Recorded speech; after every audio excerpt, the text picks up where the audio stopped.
கிருஷ்ணகிரி அருகே தம்பிக்காக கணவரின் பெயரில் 80 லட்சம் ரூபாய் கடன் வாங்கி கொடுத்த அக்கா ஒரு கட்டத்தில் கடனை தம்பி கட்ட முடியாததால் கணவனை கொன்று கடனை முடிக்க திட்டமிட்டுள்ளார்.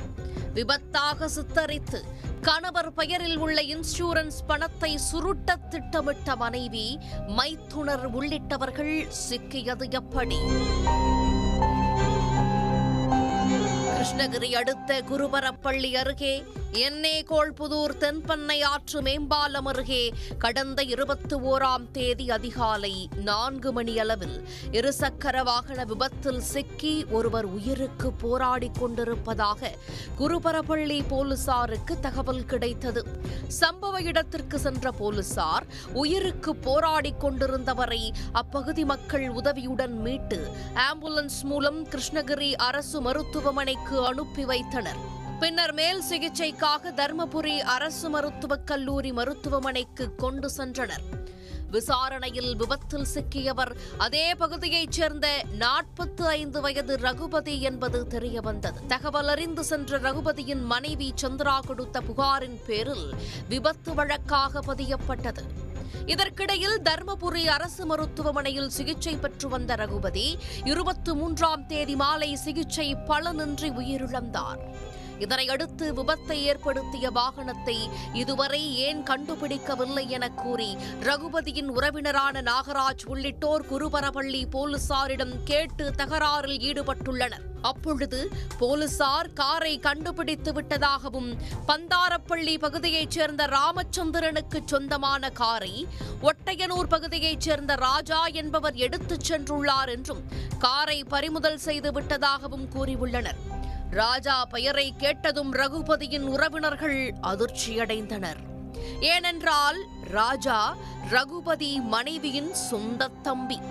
ராஜாவுக்கும் ரகுபதிக்கும் பணம் சம்பந்தமாக பிரச்சனை இருந்ததாகவும், அதனால் ராஜா திட்டமிட்டு ரகுபதியை கொலை செய்திருக்கலாம் எனவும் உறவினர்கள் குற்றம் சாட்டினர். உடனடியாக ராஜாவை கைது செய்ய வேண்டுமென கூறி 24ஆம் தேதி காலை உறவினர்கள் 30ற்கும் மேற்பட்டோர் குருபரப்பள்ளி காவல் நிலையம் முன்பு அமர்ந்து போராட்டத்தில் ஈடுபட்டனர். தகவல் அறிந்து சென்ற கிருஷ்ணகிரி டிஎஸ்பி முரளி தலைமையிலான போலீசார் போராட்டத்தில் ஈடுபட்டவர்களிடம் பேசி சமாதானம் செய்து அனுப்பி வைத்தனர். மேலும் விபத்தில் சந்தேகம் இருப்பதாக புகார் அளிக்க கூறியதை அடுத்து உறவினரான நாகராஜ் என்பவரிடம் புகாரை பெற்று விசாரணையை தொடங்கினர். பின்னர் பிரேத பரிசோதனை முடிந்து கிராமத்திற்கு வந்த ரகுபதியின் உடலை கொலை குற்றவாளிகளை கைது செய்யும் வரை அடக்கம் செய்ய மாட்டோம் என கூறி போராட்டத்தில் ஈடுபட்டனர். சம்பந்தப்பட்டவர்களின் செல்போன் எண்களை வைத்து விசாரணை நடத்தி வருவதாகவும், விரைவில் உரிய நடவடிக்கை எடுக்கப்படும் எனவும் போலீசார் உறுதியளித்ததை அடுத்து ரகுபதி உடலை அடக்கம் செய்தனர். தொடர்ந்து ரகுபதியின் மனைவி சந்திராவின் உடன் பிறந்த தம்பியான ராஜாவை பிடித்து போலீசார் கிடுக்குப்பிடி விசாரணை நடத்தினர். விசாரணையில் வெளியான தகவல்கள் போலீசாரையே திக்குமுக்காட வைத்துள்ளது. கிருஷ்ணகிரி அடுத்த குருபரப்பள்ளி அருகே உள்ள எண்ணேகோள்புதூர் பகுதியைச் சேர்ந்த சமையல் மாஸ்டரான ரகுபதிக்கும் அதே பகுதியைச் சேர்ந்த சந்திராவுக்கும் கடந்த 20 ஆண்டுகளுக்கு முன்பு திருமணமாகி 2 மகள்கள் ஒரு மகன் உள்ளனர். சந்திராவின் தம்பி ராஜா திருமணமாகி மனைவி ஊரான சூளகிரி அடுத்த ஒட்டையனூரில் தங்கி ஓட்டுநராக வேலை பார்த்து வந்தார். இந்த நிலையில் அக்கா சந்திராவிடம் லாபகமாக பேசிய தம்பி ராஜா தொழில் செய்ய பணம் தேவைப்படுவதாகவும், அதேபோல் கார் ஒன்றும் ஈச்சர் வாகனம் ஒன்றும் தேவைப்படுவதாகவும் கூறியுள்ளார். தனது பெயரில் லோன் தர வங்கி மறுப்பதால் மாமாவிடம் பேசி லோன் வாங்கி தந்தால் தவணையை மாதா மாதம் கட்டிவிடுவதாக கூறியுள்ளார். இதனை நம்பிய சந்திரா கணவர் ரகுபதி பெயரில் வீட்டை அடமானம் வைத்து ஒசூரில் உள்ள முத்தூட் பினான்சில் 38 லட்சம் ரூபாய் கடன் வாங்கி தம்பி ராஜாவுக்கு கொடுத்துள்ளார்.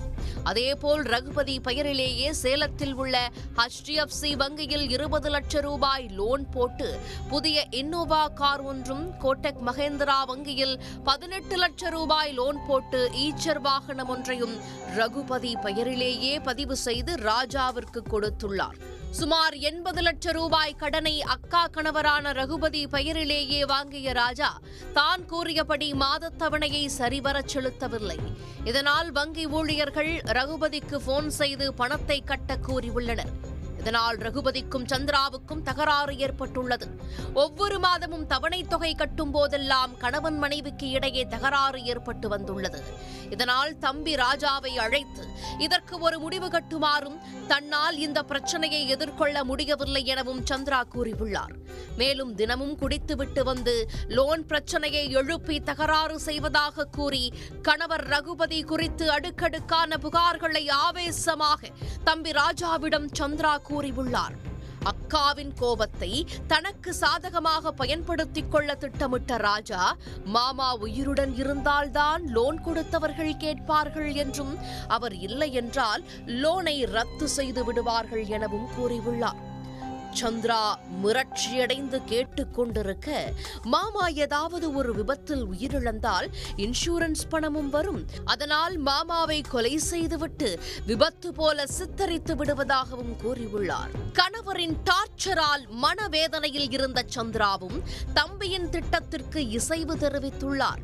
இதையடுத்து கடந்த 20ஆம் தேதி ராஜா மது அருந்திவிட்டு பந்தாரப்பள்ளியைச் சேர்ந்த தொழில் நண்பரான ராமச்சந்திரனிடம் சென்று காரை இரவல் கேட்டுள்ளார். ஊருக்கு சென்றுவிட்டு காலையில் வந்து கொடுத்து விடுவதாக கூறி காரை எடுத்துச் சென்ற ராஜா தனது மற்றொரு அக்காவான மல்லிகா என்பவரின் மருமகனான காவேரிப்பட்டினம் அடுத்த சாப்பர்த்தி பகுதியைச் சேர்ந்த சரத்குமாருக்கு போன் செய்து மது அருந்த அழைத்துள்ளார். கிருஷ்ணகிரி டோல்கேட் அருகே சரத்குமார் இருசக்கர வாகனத்தை நிறுத்திவிட்டு ராஜா வந்த காரில் ஏறியுள்ளார். இருவரும் பெத்தாளப்பள்ளி பகுதிக்கு சென்று மது அருந்தியுள்ளனர். பின்னர் பாஞ்சாலியூர் பகுதிக்கு சென்று அங்கும் மது அருந்தியுள்ளனர். போதையில் சோகமாக பேசுவது போல பேசிய ராஜா, அக்கா சந்திராவை மாமா ரகுபதி தினமும் அடித்து துன்புறுத்தி டார்ச்சர் செய்வதாகவும், அதனால் ரகுபதியை காரை ஏற்றி கொலை செய்து விடலாம் என இருப்பதாகவும் தெரிவித்துள்ளார். துணைக்கு வந்தால் உனக்கு உள்ள கடனை அடைக்க 7 லட்சம் பணம் தருவதாக சரத்குமாருக்கு ஆசை வார்த்தை கூறியுள்ளார். மேலும் ரகுபதி இறந்தால் கிடைக்கும் காப்பீட்டு பணத்தை 2 பேரும் பிரித்துக் கொள்ளலாம் என ஆசை வார்த்தை கூறியுள்ளார். ராஜாவின் ஆசை வார்த்தைக்கு மயங்கிய சரத்குமார் கொலை திட்டத்திற்கு ஒத்துக்கொண்டுள்ளார். பின்னர் எண்ணேகோள்புதூர் அருகே சென்று சரத்குமார் செல்போனில் இருந்து ரகுபதிக்கு போன் செய்து ராஜா பேசியுள்ளார். குருபரப்பள்ளி அருகே ஈச்சர் வாகனத்தை போலீசார் பிடித்துவிட்டதாகவும், வாகனம் தங்களுடைய பெயரில் இருப்பதால் நேரில் வருமாறு அழைத்துள்ளார். ஆனால் குடிபோதையில் இருந்ததால் ரகுபதி அங்கு செல்லாமல் தூங்கிவிட்டார். பின்னர் மீண்டும் போன் செய்து அழைத்துள்ளார். அப்போதும் ரகுபதி வரவில்லை.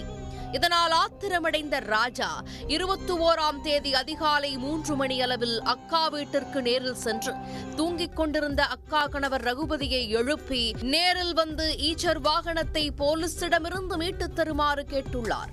மைத்துனரின் டார்ச்சர் தாங்க முடியாமல் ரகுபதியும் அவரது இருசக்கர வாகனத்தை எடுத்துக்கொண்டு குருபரப்பள்ளி நோக்கிச் சென்றுள்ளார்.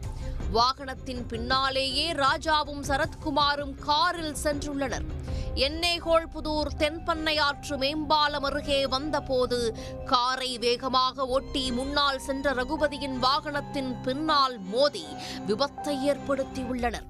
இதில் படுகாயமடைந்து கீழே விழுந்து கிடந்த ரகுபதியின் தலையில் இரும்பு ராடால் சரமாரியாக இருவரும் தாக்கியுள்ளனர். ஏற்கனவே மதுபோதையில் இருந்ததாலும் தலையில் அடித்ததாலும் இரத்த வெள்ளத்தில் கிடந்த ரகுபதி மயக்கமடைந்துள்ளார். பின்னர் ரகுபதி இறந்துவிட்டார் என நினைத்து இருவரும் காரில் சென்று விட்டதாக வாக்குமூலம் அளித்துள்ளனர். இதனையடுத்து ரகுபதியின் மனைவி சந்திரா, மைத்துனர் ராஜா, உறவினர் சரத்குமார் ஆகிய 3 பேரையும் குருபரப்பள்ளி போலீசார் கைது செய்துள்ளனர். அக்கா கணவர் பெயரில் லோன் எடுத்து அவரை கொலை செய்தால் லோன் பணம் கட்ட தேவையில்லை என்று தம்பி கொலை செய்த சம்பவமும், அதற்கு அக்கா உடந்தையாக இருந்து கைதான சம்பவமும் கிருஷ்ணகிரி மாவட்டத்தில் பெரும் பரபரப்பை ஏற்படுத்தியுள்ளது.